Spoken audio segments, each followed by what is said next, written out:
இறந்தவர்களோட கண்ணை எடுத்து பொறுத்துனா பார்வை பெறக்கூடிய நிலையில் காத்திருப்பவர்களோட எண்ணிக்கை இந்தியாவில் மட்டும் 25 லட்சம் பேர். உலகத்தில் பார்வையற்றவர்கள் மொத்தம் 4 கோடி பேர், இந்தியாவில் மட்டும் 1 கோடி பேர் பார்வையற்றவர்கள் என்று சர்வே சொல்லுது. என்னோட கேள்வி என்ன, உடல் உறுப்புகளை தானம் செய்யலாமா? இதை இஸ்லாம் அனுமதிக்கிறதா மறுக்கிறதா? அப்படி அனுமதித்தால் நம்ம அமைப்பு அதற்கான நன்மையான காரியத்தை செய்து கொண்டிருக்கிறதா? அனுமதிக்காத பட்சத்தில் அதற்கான குர்ஆன் மறுப்பு ஆதாரங்கள் அத்தியாய பகுதிகள் எடுத்து சொல்லலாமா? இந்த கேள்வி பல தகவல்கள் தெரிந்த பெரியவர்களிடம் கேட்டும் தீர்க்கமான பதில் இல்லை. இதில் குழப்பமே மிஞ்சுகிறது. அதாவது உடல் உறுப்புகளை இப்போ சமீப காலமாக தானம் செய்யக்கூடிய ஒரு நடைமுறை அதிகரித்து வருகிறது. அதாவது ஒருத்தர் இறந்து விட்டார்னு சொன்னால் அந்த உடலை என்ன செய்கிறது, உடலையே தானமாக கொடுக்கறது ஒரு வகை. உடலில் உள்ள உறுப்புகளை நம்ம இருக்கும் பொழுதே இந்த உறுப்புகளை தானமாக கொடுக்கறது என்கிற வகையெல்லாம் இன்றைக்கு இருக்கிறது. இந்த உடல் உறுப்புகளை பொறுத்த வரைக்கும் ஒருத்தன் உசுரோடு இருக்கும் பொழுது எந்த உறுப்பை தானமாக கொடுக்க முடியும்னு கேட்டால், அவனுடைய கிட்னி இருக்கு இல்லையா, அது 2 இருக்கும் எல்லா மனிதனுக்கும். அதில் ஒன்று என்ன செய்யலாம், வேற ஒரு ஆளு கொடுக்க முடியும். கொடுத்தா இவர் செத்து போயிட மாட்டார். ஆனால் எல்லாரும் கொடுக்க முடியாது.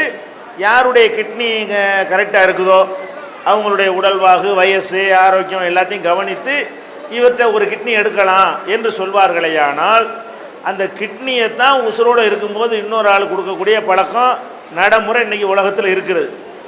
வேறு எந்த உறுப்பையும் வேறு ஆள் இன்னொரு ஆள் கொடுக்கறது கிடையாது. அந்த ஒரு டெக்னாலஜி இல்லை. கண்ணு கூட செத்த பிறகு தான் கொடுக்க முடியும். உசுரோடு இருக்கும்போது யாருக்குன்னே எடுக்க மாட்டாங்க. கண் தானம் செய்தெல்லாம் எப்படி தான் இருப்பாங்க, நான் செத்த பிறகு என்னுடைய கண்ணை தானம் செய்கிறேன்னு தான் எழுதி கொடுக்க முடியும். செத்தவனு அந்த கண்ணை எடுத்துகிட்டு போயிடுவாங்க. அப்போ உசுரோட ஒருத்தன் இருக்கும் பொழுதே கொடுக்கக்கூடிய பொருள் ஒன்லி கிட்னி மட்டும்தான்.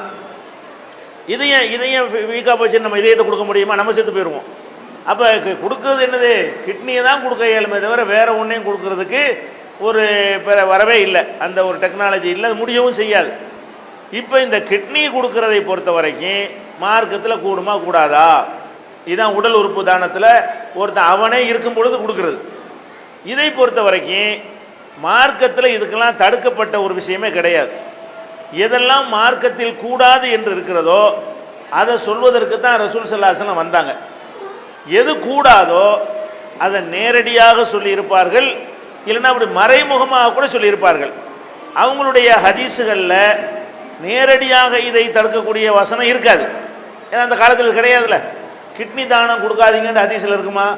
இருக்காது. ஏன் அந்த காலத்தில் இப்படியான ஒரு முறை இல்லை. ஆனால் மறைமுகமாக இதை தடுக்கக்கூடிய ஏதாவது ஒரு அம்சம் இருக்குதா என்று நம்ம பார்த்தோம்னு சொன்னால் அதுக்கு எந்த விதமான தடுக்கக்கூடிய ஒரு வசனமே இல்லை. என்ன சொல்லுவாங்கன்னா, ஒரு மனிதன் எந்த மாதிரி இறந்து போகிறானோ அந்த மாதிரி தான் அவன் எழுப்பப்படுவான் அப்படிங்கிற ஒரு ஹதீஸை சொல்லி, அது எப்படி நம்ம கிட்னியை கொடுத்துட்டு செத்து போயிருந்தோம்னா நம்ம ஒரு கிட்னியோடு எழுப்பப்படுவோம் அப்படிங்கிற மாதிரி ஒரு கேள்வி. இந்த மாதிரியான ஒரு பொருத்தமில்லாத வாதங்களை தான் சொல்லுவாங்களே தவிர இது கூடாது என்று தடுக்கிறதுக்கு ஒன்றுமே இல்லை.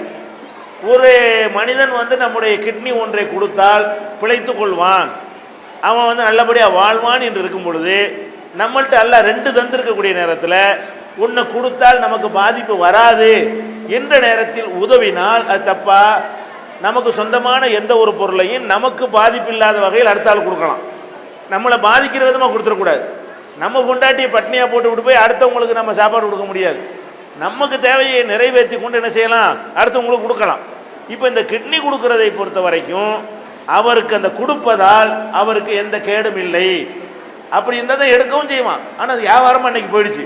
இன்றைக்கி என்ன செய்கிறாங்க, ஏழைப்பாளைகளை காசை கொடுத்து 2 லட்சம் தரேன் 3 லட்சம் தர்றேன்னு சொல்லி அவன்கிட்ட ஒரு கிட்னி எடுத்தால் செத்து போயிடுவான். அவ்வளோ வேலை இருக்கிற ஒரு கிட்னி வலுவாக இருக்காது. அப்படிப்பட்டவர்கள்ட்ட வியாபாரமாக நடத்துகிறாங்க, அது குற்றம். ஆனால் சட்டப்படி எப்படி கிட்னி எடுக்கணும், யார் இதய நோயாளி இருக்காங்களோ அவங்கள்ட்ட எடுக்க மாட்டாங்க. யார் 2 கிட்னியில் 2மே ஸ்லோவாக தான் வேலை செய்யுது, 2 சேர்ந்து தான் அந்த மனிதனை இயக்கிக்கிட்டு இருக்கிறது, ஒன்றை எடுத்தோம்னா அவனுக்கு அந்த அந்த இது இன்சுலினை தனியாக பிரிக்காது, சரியான முறையில் பிரிக்காது என்று இருந்தால் அவங்ககிட்ட எடுக்க மாட்டாங்க. பல சோதனைகள் பண்ணி அவனுடைய வயசு, அவனுடைய எதிர்காலம், அவனுடைய இதெல்லாத்தையும் கவனத்தில் கொடுத்து இந்த கிட்னி எடுத்தால் இவனுக்கு பாதிப்பு வராது, இவன் எவ்வளோ நாளைக்கு வாழ்வான், அது அல்லாஹ் கையில் இருந்தாலும் மனிதனுங்கிற ஒரு கணக்கு போடலாம்ல. மனிதனுங்கிற முறையில் இவன் ஒரு 50-60 வருஷம் வாழ்ந்தான்னு சொன்னால் அது வரைக்கும் இவன் வந்து இந்த வேலை செய்யும், இந்த கிட்னி ஒர்க்காகும், ஒரு கிட்னி போதும்னு இருந்தால் எடுப்பார்கள். அப்போ எல்லாத்தையும் முறைப்படி ரூல் படி செய்தால் அதில் வந்து நமக்கும் கேடு கிடையாது. நம்முடைய அந்த ஒரு கிட்னினால் இன்னொருத்த என்ன செய்கிறான், கொஞ்ச நாளைக்கு வாழ்கிறான்னு சொன்னால் ஒரு மனிதனை உதவி செய்கிறோம். இதுதான் ஒரு மேட்ரு. இன்னொரு விஷயத்தை நீங்கள் கவனிக்கணும், சில உலமாக்கள் இதை கூடாதுங்கிறாங்க, இந்த கிட்னியை கொடுக்கக்கூடாதுங்கிறாங்க. அது சரியாக தவறாண்டு நீங்கள் அறிந்து கொள்வதற்கு அவங்கள ஒரு டெஸ்ட்டுக்கு உட்படுத்துங்க, சோதனைக்கு. அது தவறுன்னு நீங்களே கண்டுபிடிச்சிடலாம். எப்படி? யார் கூடாதுன்னு சொல்கிறாரோ அவருக்கோ அவர் குடும்பத்தில் உள்ள ஒரு ஆளுக்கோ கிட்னி ஃபெயிலியராக போச்சு, வேற ஒரு ஆள் தந்தால் வாங்கிக்கலாமான்னு கேளுங்க. வாங்கிக்கலாம் பாரு. அது அவருக்கு கிட்னி போயிடுச்சு, அஜரத்துக்கு கிட்னி போயிடுச்சு, அல்ல ஒரு குடும்பத்தில் யாருக்கும் போயிடுச்சு, இன்னொருத்தர் கொடுத்தா இவர் பிழைக்குவார், இப்போ வாங்கிக்கிறலாமா அசத்துன்னு கேளுங்கண்ணே. அப்போ வாங்கலான்னு கொடுக்கலாம் தானே மார்க்கத்தில்.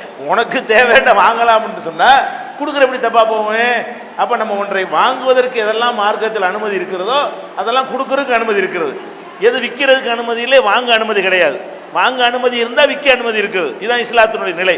ஒன்றை அனுமதிச்சு ஒன்றை மறுக்காது இஸ்லாத்தில். எல்லாமே என்னது, கொடுக்க அனுமதி இருந்தால் வாங்க அனுமதி இருக்கிறது. சரியா? இதை விளங்கி கொண்டோமையானால் கிட்னி என்பது எல்லாத்தையும் எடுக்க மாட்டான், அதுக்குரிய முறைப்படி தான் எடுப்பான். அந்த ரூல் பேணப்பட்டால் தான். அப்படி இல்லாமல் அதை ஒரு வியாபாரமாக்கி ஏழைகளுக்கு பணத்தாசை காட்டி மோசடி செய்து அவனை செத்து போயிடுவாங்கிற ஒரு ஆள்கிட்ட ஒரு கிட்னி எடுத்து ஒரு பணக்காரனுக்கு வைப்பது இருக்குது. அந்த மாதிரி ஒரு கொடூரம். இன்னும் கள்ளத்தனமாக ஒரு கிட்னி களவாங்கிறாங்க. வைத்த வலிக்குன்னு போனால் அடுத்த கிட்னி எடுத்து விட்டுறாங்க. நமக்கு தெரியவா செய்யும், மயக்க மருந்தை கொடுத்து வைத்த வலிக்கு உள்ள ஆப்ரேஷன் பண்ணுறதுக்கு பதிலாக என்ன செய்கிறான், இன்னும் கொஞ்சம் ஆழமாக பண்ணி ஒரு கிட்னி எடுத்து அனுப்பி விட்டுறாங்க. அவன் தெரியா டெஸ்ட் பண்ணுவானா, ஒவ்வொரு ஆப்ரேஷன் பண்ணிட்டு 2 கிட்னி இருக்கு நான் பார்த்துட்டு இருப்பான், அவன் பாட்டுக்கு போயிடுவான். அந்த மாதிரியான வேலைகள் செய்யக்கூடிய மருத்துவர்களை இந்த மாதிரி செஞ்சு மாட்டினாங்க. சில டாக்டர்கள்லாம் கைது செய்யப்பட்டாங்க. அந்த மாதிரி இருக்கும் பொழுது இப்படியான ஒரு காரியம் வந்து கூடாது. இது உசுரோடு இருக்கும் பொழுது ஒரு மனுஷன் உதவி செய்கிறது, தன்னுடைய உறுப்புகளில் ஒன்றை கொடுக்குறது. இது போக சில பேர் வந்து மூளை செத்து போயிடும், செயல் எழுந்துருவான், அவன் செத்தோன்னு பாடியவே டெஸ்ட்டுக்காக கொடுக்குறோம் அப்படிங்கிறாங்க. ஒரு உடலையே தானமாக கொடுக்குதல் என்பது இன்னொரு மனுஷனை வாழ வைப்பதற்கு உதவாது.